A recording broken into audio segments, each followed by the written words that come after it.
However, the same role that I thought I would naturally step into is the same role that surprised me, being a wife, right? Because when you are a wife, and I don't even want to just put it generalize it, specifically focus on one gender. I want to talk about just being married, period. Whatever role you're playing, you have to understand it. It's not about them. It's about you. When I married my oldest son's father, his mother told me that because I was telling her about some argument that we was having, and I was like, I was in my 20s. She said, it's not about him, it's about you. So, I was ready to go on the first 48 because I'm telling you about your pissy son, and you gonna tell you trying to check me, boo? I watch Real Housewives. But why you guys say pissy? He ain't had to be pissy. He a man. All boys are pissy. Stop. Anyway, so now that I'm older, I understand what she meant. And she basically means like, it's not about you. Because for one, God is not going to hold you accountable for them. God is going to hold you accountable for you. So when you walk into it, you have to understand what you are signing up for. You have to honor your vows. You have to show up every day. You have to sacrifice and be selfless, right?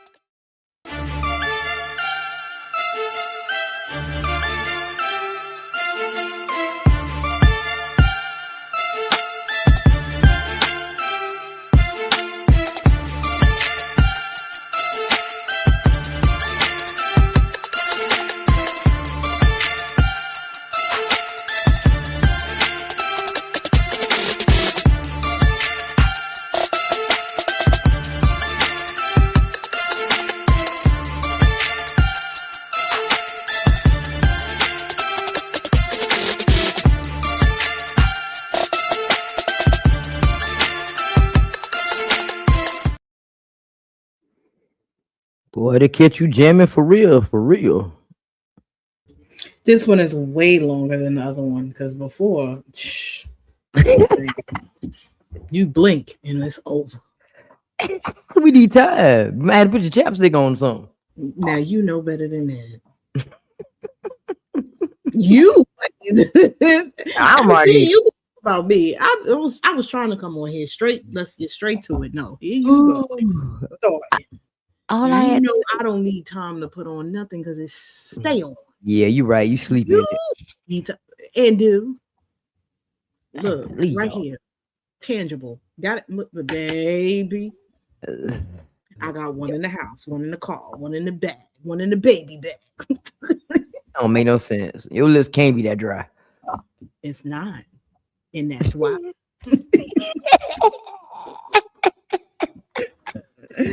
Oh man, even got my babies doing it. Nasir be like, "Mommy, I need some blister." But I don't give him that one. I give him the one that looked like chapstick because you ain't gonna look like you eat chicken grease. Okay, and you light skin too. Yo, I try to be. No, I can't be serious, but she always cutting up, yo. But the topic we talking about tonight is serious. Ooh, I'm so excited because I love to talk about relationships. I'm really excited. Pray for me because that means I got to be transparent with y'all.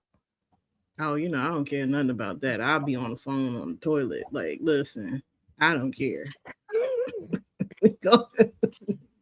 This is me. We own our scars over here. So, well, I gotta break my silence sometime. I guess. Yeah. It's time to break it, child. I'm excited. I'm like that big old butt whoop. They looking like that right there, huh? I love that color though. We cute or whatever. Come on here with the Brandon, Arthur, Nikki, Nicole, graphic that color ain't blue enough. Extraordinaire. No, it's like a teal. Yeah, I had to change it up a little bit. That's better right there. I think. That's still not the blue. That's not the blue. No, that's not the blue. It's more like an electric blue. Look. There you go. No, that's still not, because blue is so many facets to blue. That's like a pool blue. I know we're not really doing this right now on the live. Like, girl. We told them they were gonna get whatever. We told them. We did tell you you're gonna. Yeah, that's better. That big old book. It don't cover your face. Right, you gotta see all. That's right. Yeah. All right, y'all. So, what roles did you assume you naturally step into, and which one surprised you? Now, this is about when you after you get married. Listen, you just came in hot. You didn't even tell the people what we was talking about. Hey, all right, let's back it up. First of all, hey y'all, welcome to another episode of the PrepHEration Podcast. We have made it to another Friday. Pew pew pew pew. Always do that. So tonight,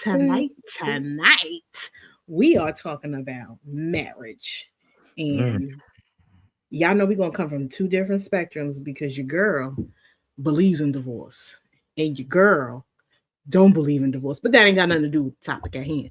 Okay. Tonight we talking about marriage and what it does when you get into marriage, because I wanted to do this episode because I feel like people have a misconception about marriage. It's more than just you walking down the aisle, you changing your name, you posting the pics and all the things. You have to be prepared. And you have to know what's required of you when you step into this role. Because again, we talk about titles versus definitions. It's a role. So you have to know your job description when you're applying for these jobs. And we're all about inspiring change. So tonight, this is what we're about to do. Okay, now back to the question at hand. You see how she checked me in public, y'all. I know you lied. You wouldn't get over it. I'm professional. I don't. We got to do. This for my audio babies. They just gonna ask questions like you gonna come for me talking about my professional. You know. What you I bet you if it was a graphic, you would have been like, whoa, you got Don't do that. Don't see. Oh, anyway, y'all. That's what we talking about tonight. Yeah. Okay. This is a heavyweight. I can't tell you this is gonna be 30 minutes, y'all. So y'all better just sit back, relax, get your popcorn, get your journal, because I got stuff to say. You might learn a thing or two. For real. So now, what roles did you assume you naturally step into, and which one surprised you? For me, I thought I would naturally step into the role of being a wife, because that's always something that I wanted to do growing up. I just wanted to be a wife and a mother. I didn't care nothing about no other job. That was my only dream, to be a wife and a mother. Silly of me. You know that song? However, the same role that I thought I would naturally step into is the same role that surprised me, being a wife. Right? Because when you are a wife, and I don't even want to just put it generalize it, specifically focus on one gender. I want to talk about just being married, period. Whatever role you're playing, you have to understand it. It's not about them. It's about you. When I married my oldest son's father, his mother told me that because I was telling her about some argument that we was having, and I was like, I was in my 20s. She said, it's not about him, it's about you. So I was ready to go on the first 48 because I'm telling you about your pissy son, and you gonna tell you trying to check me, boo. I watch Real Housewives. But why you guys say pissy? He ain't had to be pissy. He a man. All boys are pissy. Stop. Anyway, so now that I'm older, I understand what she meant. And she basically means like it's not about you, because for one, God is not going to hold you accountable for them. God is going to hold you accountable for you.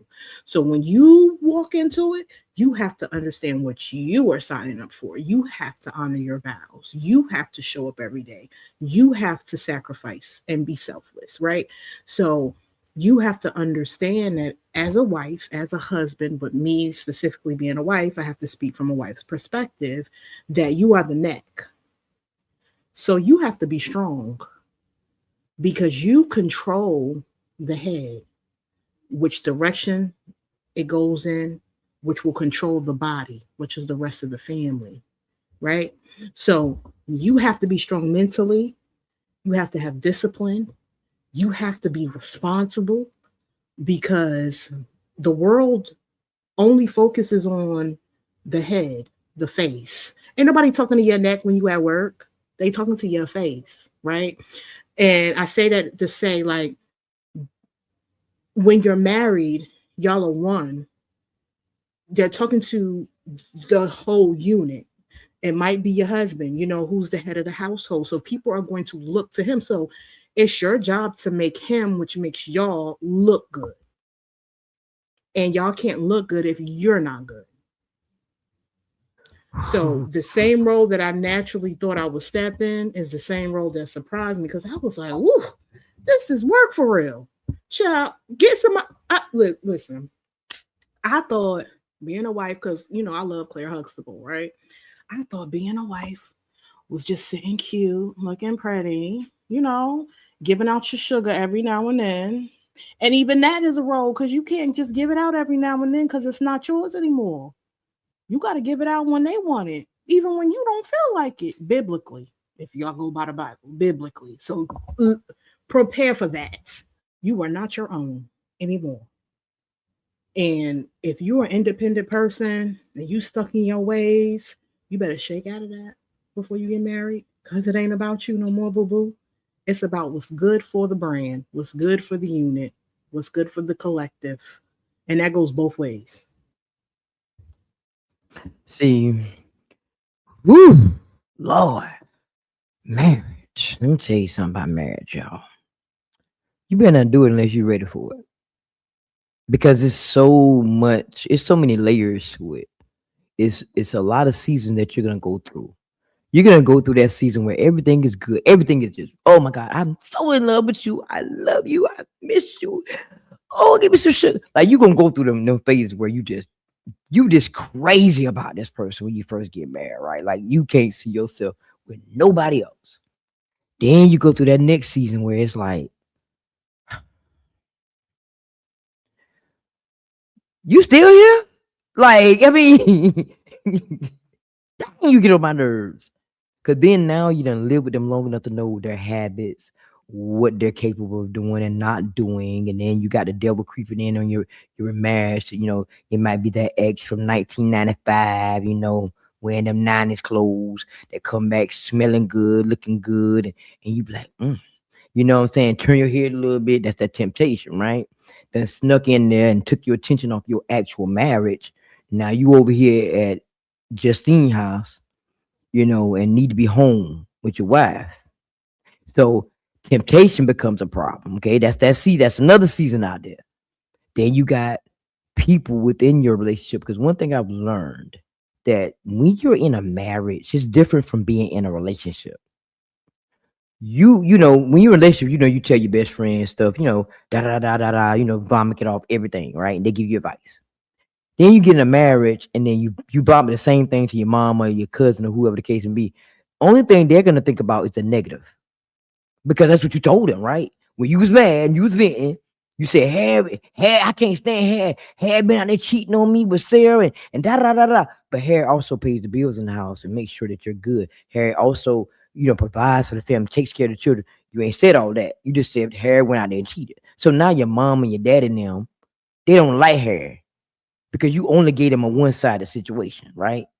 So some things you have to keep within the household.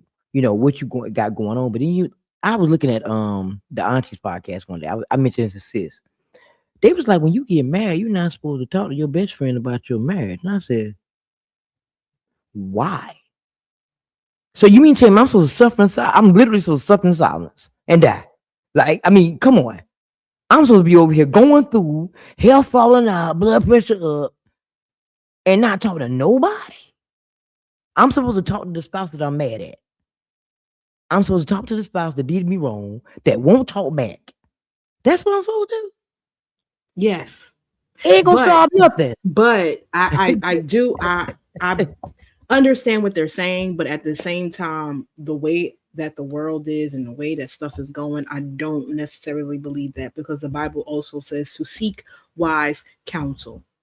So if my best friend is someone who is wise, someone who is also married, someone who is unbiased, Mm-hmm. then there is going to be a place in the space where I can sit and talk to my friend and tell them what I am dealing with, because I know that my friend is going to shoot it straight from the hip. My friend is not going to just tell me, oh, well, oh, I want to leave. I wanted this. I wanted that. Da, da, da, da, da. Go ahead, friend. Do your thing, friend. If your friend is telling you that You and better you're in a find whole somebody else. marriage, you need to find another friend, Mm. You better because find somebody your else. friend should tell you, I know you mad. You in Yeah. your feelings, as Mace would say, you must be mad. I know you in your feelings. However, this is what you signed up for. You have to honor your vows. You need to take a minute, breathe, get yourself together. How about let's pray? Or whatever it is you need us to go out to eat, or whatever the case may be. In our case, let's do an episode. Let's get it off our chest, whatever. But you're going to go back into that house and you're going to continue to show up the way you've been showing up, because it's not about them, it's about you. So at the end of the day, if it does dissolve, you know that you've done everything that you said you were going to do. You did everything you were supposed to do. So it's not on you. I got that friend of her, y'all. For real. She gonna shake me. She gonna baby shake me, right? But but to be honest, y'all, I stepped into marriage thinking the fairy tale that everything is gonna be so good. We're gonna love on each other forevermore. We're gonna be in our rocking chairs as old people and talk about life that we had together. Nothing was gonna go wrong, right? Hmm. Maybe what? Okay. Nothing was gonna go wrong, right? And everything surprised me. Every day surprised me. Every week surprised me. Every month, every year that passed by surprised me, because I got a different version of her and she got a different version of me. We are not the same people that fell in love day one. And I always say, let's get back to it's hard to shift back to where you was when you first fell in love. Yes, you can reminisce about, oh, I met her and she had these blue jeans on, this white shirt on, and she was sitting in the corner. She was, smiling at me and I was smiling at her. You can always have those memories, right? But you're never going to be able to recreate the moment you met that person and that person they were in that moment. Because we should grow up. We should mature. We should see things in different lenses. So, yes, everything surprised me. And I'm 11 years in, 18 almost together, right? And I'm looking back like, how did we get here? How did we survive, for one? Because when I tell y'all, temptation has been the number one going thing here. People see you happy and then they want to disrupt your happiness. They see you doing good in your marriage and they don't want nothing to go right in your marriage. You don't That's the unexpected. So that's the surprise part about it. You're gonna get these things that happen in your marriage and you're gonna question everything. You're gonna wonder, how did I still stay here? Why did I stay here? And Coach Derek said love is not enough. And Lord, it can endure everything. Yes, it can, but it's never enough. Period. All right, y'all. We're gonna move on to the next question. That was a mouthful right there, y'all, but I had to get that out. So Yeah, we about to be 20 minutes in and we only on question one. This gonna be part two, bro. I swear, because baby. yeah, it might Ooh, have to. It might have to. PT can't sit here for an hour and a half talking about this. We're gonna have to take breaks. So what invisible responsibility showed up after marriage that no one warned you about? Oh, that's a good one now. The invisible responsibility that showed up after marriage is carrying the household. Um, as the neck again, um, you are in charge of everyone, including yourself. And the way you show up for everybody, you also have to show up for yourself. And that's something that nobody warned me about. I thought, like I said, I thought I would be passenger princess sitting on the sidelines, going to get my nails and feet done every 2 weeks and my hair every, 6 weeks or whatever the case may be. No, you in the trenches. This is a hard knock life. Like you got to remember schedules. And then when you have kids, you are the one that keeps everything stable. You bring the peace. You set the tone in your household. You know what I'm saying? If you're having a bad day, that's why they say happy wife, happy life, because you set the tone and you set the atmosphere, but the world has just pissed on that to make it seem another way around, like you have to be all about the woman and not about the man. That's why I say happy spouse, happy house, because both parties have to be happy. But you set the tone. You have to bring the peace. You have to bring the nurturing. You have to bring the love. You have to make the house a home, right? So nobody warned me that the more kids you have, the more stressful it is, especially in this economy. Nobody warned me that even when you are a mother, a new mom, or whatever the case may be, you still have to show up for your husband. Okay. So you can't listen. I have a newborn, not a newborn, but he's 6 months, right? I like, again, I grew up Claire Huxtable, right? So we cute when we go to bed. I have a baby that's gonna spit up on me. You think I want to sit here and wear my foo-foo stuff that I used to wear before he came? Absolutely not, because he gonna spit up on it. So what does that mean? You have to just buy more, because at the end of the day, your husband is a visual person. So you have to understand, okay, you gotta learn your characters in this game and you have to play the game. So what we do before the baby goes to sleep, we gonna wear the stuff that's gonna get spit up on. But when he go to sleep, you gotta fume Wonder Woman time. You know what I'm saying? So that is the things that nobody warned me about. Like you still have to show up before you were showing, like the way you were before you got married, before the kids and all that other stuff. Yeah, you grow and you evolve, but you still have to bring out those parts of you and then try to show up for yourself. Nobody warned me how hard that is. That you have to, in order to pour into others, you have to pour into yourself and give them the overflow. You have to prioritize self-care. You have to prioritize self-care because, again, like I said, you set the atmosphere. So if you're not good, no one's good. So you have to continue to do the things that keep you good. Well, whew, yeah, you said everything I probably was gonna say, but I gotta let y'all know what role I'm in first before I go forward. So I am. She not the neck. I'll tell you that. I'm not the neck. I'm not the neck. Yes, I'm not the neck, but I can be the neck. I can be versatile. So at times I have to show up as a neck too. But nobody warned me that being in the masculine state in my marriage that I gotta, I'm the one that gotta be the provider. I'm the one that gotta make sure that everything gets paid. I'm the one that gotta make sure that things flow properly. And on top of that, I gotta be the neck too. And then I gotta try to figure out somewhere along the way where I'm short for myself. But y'all gotta remember, I don't believe in divorce. I said that a lot. So nobody warned me that I had to go through things. And knowing I don't believe in divorce, I got to stick it out. So look, I asked this married couple that was like married like 40 years. And I asked her one question. I said, how did you stay married 40 years without choking him? She said, honey, he stepped out on me. He did a lot of things. I stepped out on him. And after a while, we both came in. But she said, what we didn't do, we kept God in the midst of everything. She said, we had to pray. It was a lot of prayer.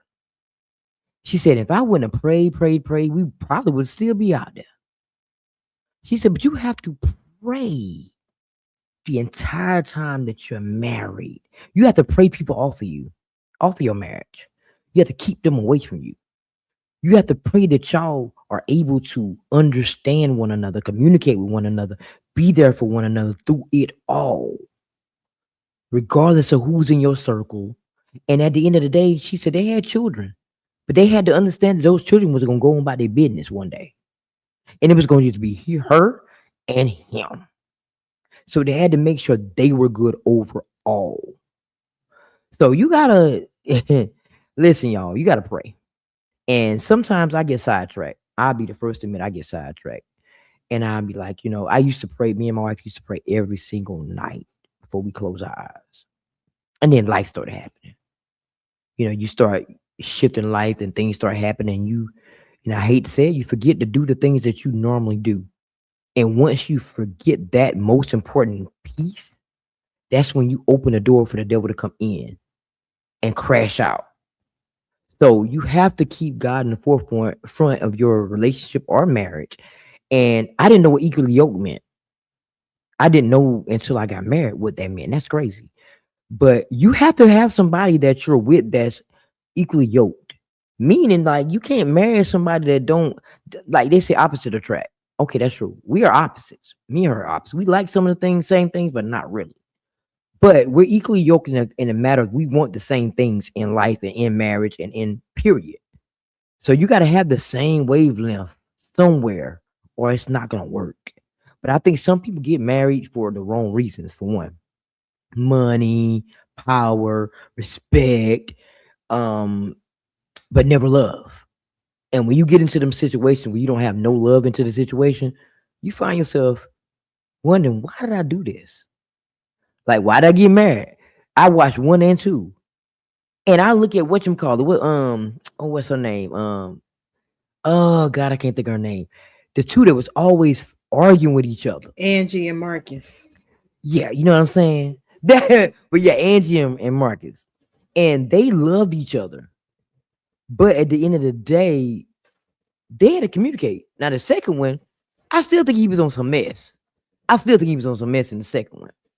But you're gonna have situations like that. I don't want no marriage like that where I gotta argue every day like Angie and Marcus because they were doing too much.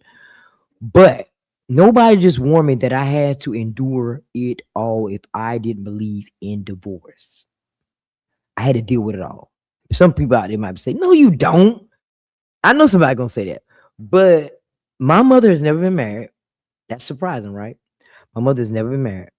So I think back sometimes like, where did I get this from? Did I see somebody around me that was married like this and, stuck it out? I probably did. I don't know where I get the thought or the belief that I don't believe in divorce. I just feel like once you find that person you marry them, you should try to work it out. You should try to stick it out. It's hard sometimes, though, y'all, but it's life too. Oh, this episode definitely gonna need a part 2, y'all, because 20 we on question 2. Oh my god. Oh my god, y'all. And we probably got, I don't know, there you go about it. 7 more. Yeah,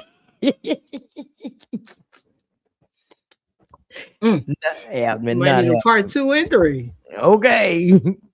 So how do your relationships with your family, oh my god, it's a good one, shift once you became a spouse? Ooh. It's difficult. It's an adjustment because, like, let's use you for example. Your mom has never been married, right? Mine has never been married either, so they don't understand the dynamics of marriage. They don't understand that now I can't go to you, I have to cleave to my husband or my wife. They don't understand that there is a responsibility, there is a heaviness there is a I don't want to say obedience, but there is I'll say responsibility. There's a responsibility to this nucleus because now this is the family and y'all are the extension to the family. So, whereas a Saturday where you're used to spending every Saturday with your mom, you might can't do that because now you done had kids. The kids have to go to practice, this, that, and the third. That happens to be on a Saturday. So you have to learn how to shift and go with the ebbs and flows that now come with this new dynamic that you have created. And then also too, I think it depends on the spouse that you have, because certain spouses will encourage you to still keep your family closeness. They will encourage you to still do the things that y'all are used to doing. If y'all meet on Saturdays, maybe it can't be every Saturday, but once a month, you still need to go see your mother. You still need to go do this. On holidays, if you're used to going to see your mom on a holiday, they will encourage you, okay, well, we know this is coming up. We got to go see mom, this, that, and the third. And then if they are extrovert, they'll also participate in the festivities. But if you have a spouse that doesn't encourage it, a spouse that doesn't like your family, that could become hard because now you're pulled in different directions. Now your responsibility is to the spouse. You love your family, but you got to choose the family that you're creating, not the one you came from. So it's a lot, and nobody prepares you for that. That's why when you're with somebody and they love your family and your family love them, it's a blessing. Because when you're in a situation where they don't like your spouse and your spouse don't like them, you're caught in between choosing sides, and you don't know if this is going to be a forever type thing. And God forbid you choose your spouse over your family, and then y'all divorced, and now your family's like, oh no, you was good off us, you know? So you have to really, again, pray, again, get to know the person that you're with, see how their dynamic is with their family, because that also will tell you what you're getting into as well. Pay attention to the signs and who you're going with, and all the things before you get into a relationship. Well, let's see. Well, when we got married, nobody knew was married in the beginning. That's step one. Because we were like kind of afraid to like tell the world right away, fearful of judgment. But when they found out, oh my God, it did shift because it was like you went and did that. You got married. It wasn't like a I'm happy for you type thing. Now my mom and I have always been close. My father passed away when I was 15. So he didn't get to see me even come out and get married. He didn't get to see the key points in my life. But when it came down to that, I still go see my mom. I still visit her. I really haven't changed up. And I say every year, Christmas and Thanksgiving, I'm staying home. I said it every year. But I end up going to my mother every single year for the holidays because that's just something I'm used to. But I don't know. I mean, I'm a family oriented person, but I don't think it really changed too much. Um, I don't think I've been put in a situation where I had to like kind of choose between mom and wife type thing. And I don't really hope I don't have to ever get to that point where I have to choose between mom and wife or kids and wife because that's a hard place to be. But I know wife is supposed to come first. But that's a hard place to be where you have to choose between family, especially when you're a family oriented person, to have to choose between your family and your spouse. You want to be able to them to get along for one, and you want to be able to balance that situation and not have no problem. You got some people that out here that's like you said got in laws that don't like them, and now they're making things harder. So I don't think I really had to really experience that. I don't think I really. Mm, I don't think I really had to step into that too much. All right, see, so we got time for one question. One more. Let's see. It's part two, y'all.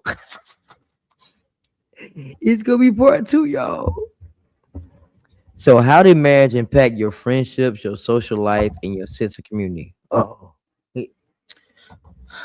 I think marriage is one of those things, just like having a baby, that really gives you a sense of who is a part of your community, who is actually your friend, and what type of person you are, if you're an introvert or an extrovert, right? Um, that's something else that no one prepares you for, because when you are married, again, you have to be amongst like-minded community. You should have more married friends, people who understand the dynamic, because even though you was with Keisha and and y'all used to go to the club and twerk and do all the things, when you get married, Keisha gonna still want to go to the club and twerk. You can't twerk at the club when you somebody's wife now, especially if you somebody's godly wife. You can't be doing that. What if your husband is a pastor? Now I'm the twerking first lady. No, we can't do that. I mean, well, you can behind closed doors because the bed of marriage is undefiled, but you know what I mean. Um, you have to really understand that it's a shift, it's a change. You have to do things differently. Your social life becomes a little different. You could still do the things that you love. You just have to pivot in another direction. You could still go out, but yeah, you might can't go to the club. Y'all might can go to brunch or, like different things like that. Your community has to align with where you are and where you're trying to go, because you might not have any married friends. But if you get yourself in places where married friends congregate, then your chances of meeting those married friends will be better. If you are married, you could start going to church together. You'll be in a marriage ministry. You might can go on TikTok, certain things, married groups on Facebook. These are ways to get you to be amongst community and like-minded company. Friendships, if they don't understand, like we said before, I'm coming to you with a problem and you enabling my behavior, that ain't your friend. So now you got to find people again that's going to pray with you, support you, tell you this is what you wanted to do. Let's do this because we want to keep you successful in this role that you chose. You know what I'm saying? So you really have to um, understand what you're stepping into. It's not something that just affects you, it affects everybody. It affects your mind, it affects your family, it affects your community. Think about where you want to go and who you're trying to be. And that'll also help you pick a perfect, not a perfect, but the right partner. Because if you're trying to get to a certain place and this person is still wanting you to twerk at the club, that ain't the person that you need to be with. If you know you meant to be a minister, or you know you meant to be a CEO or whatever the case may be, and this person is just okay with doing the bare minimum, this person don't have no hustle, no drive, no nothing, or is okay with you not sewing into your business or doing anything for you at the end of the day, that's not the person you need to be with. Well, I think, matter of fact, I'm gonna take it back a little bit. I had a childhood best friend to get married before I did. And when I tell you, when she got married, it's like everything changed. We stopped talking to each other. I wasn't married though. I was single. So, like you said, it changes things because when you get married and you got single friends, they still going to the club, like you said. They hanging out at the bars. They doing things that you cannot clearly do anymore. Or you gonna have company with you tagging along, one or two. So yeah, I lost a lot of friends. I won't say I lost them. Things just changed. I was either the single friend or either I was the married friend. And either way, I lost them because of that. And I'm not gonna say that my social life was boring or anything like that because I got married, but it was things that I no longer did. It was places I no longer went. It was things I didn't partake in anymore because I was married. That you should have that level of respect for yourself and for your spouse where you're like, nah, I can't be going to strip clubs with my boy. I can't be going, to Tisha house with them and whatnot and drinking it and going home like this, to my spouse. So then the day you start looking at levels of maturity, which within yourself, because you're like, what I used to do, I can't do no more because now I'm married. Who I used to deal with, I can't deal with anymore because their advice is not going to be good advice. Trust me. If you're married and you got a single friend, they can't speak to you from the lenses of marriage. They're not only talk to you about single life, and that's not gonna do you no. You're gonna have a divorce. Is what's gonna happen, or somebody gonna see your wife or your husband on the first 48 because they don't hurt you because you listen to your friend's advice. So you have to kind of like step back a little bit, and it's sad because now you no longer align with them. You have to move away from who you're dealing with because they're not married, or at least if they was married before, they can at least relate to what you're saying. But if they're single, never been married, that friendship is not going to last too much longer. So you're going to lose people. Your social life is not going to be nowhere near height that was before you got married. because now you got to take your spouse feelings in consideration too, because you got to be like, well, they might not want me to go to the club by myself, or they might not want me to hang out with Harry or Billy or Sue or whatever. They might not like them. They might even like them as a person because they're single and they think that they're gonna try to make you do certain things, even though you're adult. So they say what company? Well, they say the company you keep. So you got to keep that in mind. The company you keep, you become, and it's just like that. So community is hard to find. It's hard to find people that are married and genuinely, I say, happy or want to be with each other, because people will put that fake facades on the internet, like they're doing so good, they're great, and you think that's somebody you want to connect with, and then when you connect with them, you find out they married is selling. So it's hard to find community within the marriage community because people pretending. Out here pretending, real life. Look at sis how she's sitting there. When she look like that, y'all, she must hear Katie. She hear Katie. That's why I'm looking at her face like, yeah. So I'm gonna let sis wrap it up this time, unless you want me to wrap it up. I mean, at the end of the day, it's just important to remember to understand what you're signing up for. Marriage is not something that should be taken lightly. The old folks say that all the time. If marriage is not for the weak, marriage takes work. But anything that you want to be successful takes work. If you want to be a successful podcaster, it takes work. If you want to be a successful CEO, it takes work. An entrepreneur, it takes work. So marriage is no different, right? Understand that love is an addiction, just like anything else. So don't have people addicted to you if you're not going to be wholeheartedly something worth being addicted to. And just know that at the end of the day, it's not about them, it's about you. God is going to hold you accountable for you. God is going to hold you accountable for what you say. God is going to hold you accountable for what you do. So show up as your authentic self and let the people, places, and things that are supposed to attach to you gravitate towards you. Because if you show up as a representative or different things, all you're doing is being the P in the pool. Not the pee in the pool. Hey, she don't want to be the pee in the pool, y'all. But y'all know be coming back with part 2 because man, sis her back. She called me. What she said? Pentecostal. Yes. But she was the one. I'm Baptist. No, I'm Baptist because you up here. No, you're not Baptist. Right. You Pentecostal. I'm Baptist. We trying to be Catholic, but we can't do it. We still 45 minutes in. Like we trying, but we just got stuff to say. It was that break. That's what it was. That long break. Yeah, she got too much to say, y'all.